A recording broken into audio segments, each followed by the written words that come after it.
Hi guys, welcome back to my channel. If you're new here, welcome to my channel, my cozy space, my cozy corner of the internet, where we dive into all things astrological and spiritual. If that's your vibe, then don't forget to subscribe.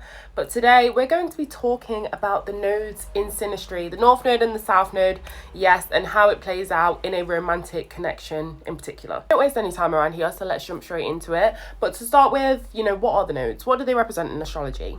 Now, the nodes are two key points in the sky in which the sun and the moon both cross paths. They are known as the nodes of destiny, and they're known to represent also a karmic imbalance when it comes to astrology. So based on the themes of like karmic imbalance, why and how do they represent that? Now, your South Node is essentially supposed to point to your past life. It's highlighting past behaviors, habits and patterns, things that you need to let go and release in this lifetime. So what does the North Node represent? Obviously the opposite. It is representing this lifetime. It's showing you what you need to grow and evolve into, what kind of traits and habits you need to embody to, I guess, clear out any of that past karma that's carried over from your past life and have a fruitful experience and living your purpose in this lifetime. Now, when the nodes play out in a certain way in a synastry chart, it is showing how and why two people have connected on a karmic and spiritual level. It is essentially showing exactly what they need to learn and release in this lifetime and how they can potentially help or prevent each other from doing so. Now, when the South Node shows up in a synastry chart, especially if it's heavily aspected or it shows up in a particular house, then the connection usually feels very familiar, very comfortable. It's like you've known this person before and you settle right in. It's like you fall into an immediate routine, like you know them from a past life. The issue with this is that what is comfortable and familiar can also become stuck and stagnant. So these connections can sometimes hold you back and prevent you from growing and evolving into what you're supposed to. Now, when the North Node shows up in a synastry chart, it has that similar feeling that it feels destined and that it has a purpose, but it doesn't feel familiar. It feels like something new, exciting, something you're intrigued by and want to know more about. Now, with anything that's new and that is designed to help you evolve, of course, it can come with risks and challenges. So sometimes it can feel uncomfortable, but through discomfort comes evolution. Now, the North Node is something that sometimes you might feel like you need to run away from, but it's actually the one you should be running towards. Think of it like this. The South Node represents your comfort. It is your safe space. It's what's familiar. But with comfort comes stagnancy and you can remain stuck. It's holding you back from experiencing new things and changing into the person that you're supposed to be in this lifetime. So in turn, the North Node, of course, represents challenges and change that can feel extremely uncomfortable. It can feel risky. It can feel scary. But through change comes evolution, comes the opportunity to have new fruitful experiences and to change who you are as a person, which is the purpose in this lifetime. In case you're a visual learner, I have put a little box that compares the energies between the two North Node and the South Node here. So as we can see, the North Node, it feels fated, it feels magnetic, it feels like destiny is calling and pulling you into a direction that you are meant to go in. South Node in turn feels familiar. It's like you've known them forever, keeps you stuck and stagnant. North Node catalyzes growth. It, even through discomfort, it is pulling you into the version of yourself you're supposed to be. South Node provides the comfort that you know and you feel like you need, but it is karmic and essentially it's going to hold you back.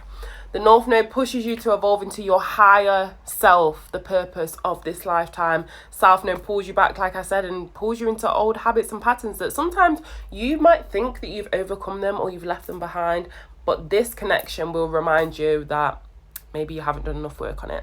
The North Node, it has long-term potential for purpose-driven growth. North Node is more likely to go the distance because there's constant evolution, there's constant growth, there's constant change, and there's constant learning and experiencing new things. So you're less likely to get bored. You're more likely to see it as something that is a great catalyst for your journey throughout life. South Node is temporary ease, and like I've said many times before, it has the potential for stagnation. It's comfortable and familiar, but when does change ever come with what's familiar and what's comfortable?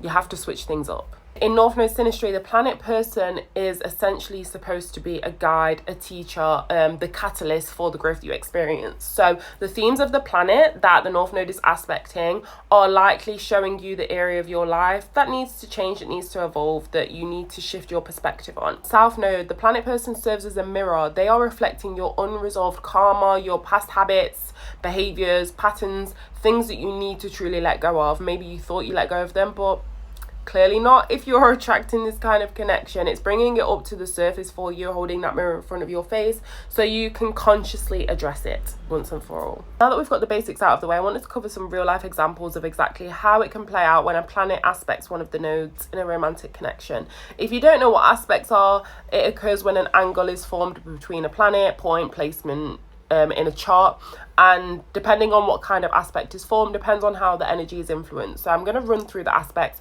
very quick and very briefly. The first aspect is a conjunction. Now this is the strongest aspect because it happens when two placements in a chart are within a certain degrees of each other, and it causes the energy to be very amplified and blend together. This can either work in favor or it can work against, but ultimately everything about it is amplified and the connection usually is quite intense. Next, we have your oppositions and your squares. These are the harshest aspects. They are very difficult to deal with and overcome. They bring about challenges. Think of an opposition. One point or placement has a certain energy. The other one has the complete opposite. So it's very challenging to bring them together. But it is highlighting that there's actually a need for balance between the two. And then lastly, we have your sextiles and your trines. These are the most harmonious aspects in a chart. It causes the energy to flow effortlessly between the two. There's not any major difficulties around this, and it's just pointing to the fact that balance is probably already obtained. Now let's jump into some examples of how certain aspects in a chart can play out in a romantic relationship. Now we'll start with the South Node because obviously past life. But let's take, for example, someone's Saturn is in conjunction with your South Node. Now, this can create a relationship that feels very restrictive and serious. And it can also create a duty between the two to each other. So they feel like they owe them something because of the familiarity especially. And because Saturn rules over things like discipline, rules, restrictions. It can feel like you can't let go of the connection, which in turn can, of course, create stagnancy. Now, if we look at another aspect, so let's take someone's Pluto in opposition with your South Node, then this can create a very controlling, obsessive dynamic in a relationship. There can be a lot of power struggles with this. You have to think Pluto's energy is very controlling and it wants to transform things. South Node is all about the past, so what's familiar and comfortable.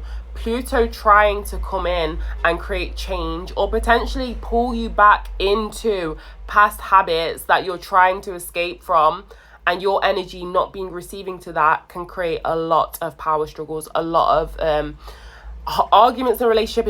It can become very, very toxic and very unhealthy and sometimes potentially abusive. Ultimately, the energy of the planet person is showing you what you need to let go of. It's potentially serving as a reminder that you're not quite there yet and there's still some more work that needs to be done.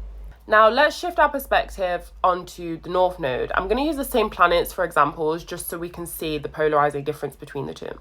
Someone's Pluto in opposition with your North Node is very different. These people will catalyze transformation and change in your life.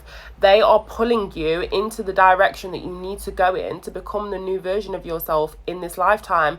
You are probably rejecting it and trying to run away from it because it is so different. It's so polarizing to what you know and what you're used to that you don't feel comfortable. However, they're guiding you. They're a karmic teacher. They're a karmic alchemist. Now, if someone's Saturn is in conjunction with your North Node, they are helping you. They are guiding you. They are not they're not playing around, basically. They're like the strict teacher that you need, or the strict personal trainer that is going to get you the dream body you've been waiting for. They're teaching you the discipline and responsibility it takes to achieve your long-term goals, to push you into success, essentially. And they're going to support you all the way, whether you want them to or not. So I've really just used these quick examples to give you a true understanding of how polarizing the energy is in a relationship when the South Node is aspected versus the North Node. Now, if both nodes are aspected in a chart, you'll feel a mix of the two, and that can feel very unstable too, but this is actually ideal for a perfect, healthy relationship. I say perfect, no such thing, but you know what I mean. Like, it's a healthy balance of providing that comfort when it's needed and still pulling you to change, grow and evolve, but kind of in your own time. So that's your quick overview of exactly how the nodes play out in a synastry chart. Like, the nodes are extremely important and they're far too often overlooked. So pay attention to the nodes in your own natal chart as well, as they are great guides to exactly where you should be heading towards in this lifetime. If you guys would be interested in me covering the nodes in a natal chart in general and going way more into detail on exactly what having your south node or your north node in a certain sign in a certain house, what you need to avoid, what you need to embrace, things like that. If you want a video on that, I can start to do a series. Just let me know down below in the comments. But other than that, thanks so much for watching. I hope you enjoyed the video. Please let me know your feedback in the comments. I am open. I am new at YouTube, so I'm constantly evolving and trying to learn more of how to tailor my content to my audience and what they want to see. But thank you again so much for watching, and I will see you in the next video.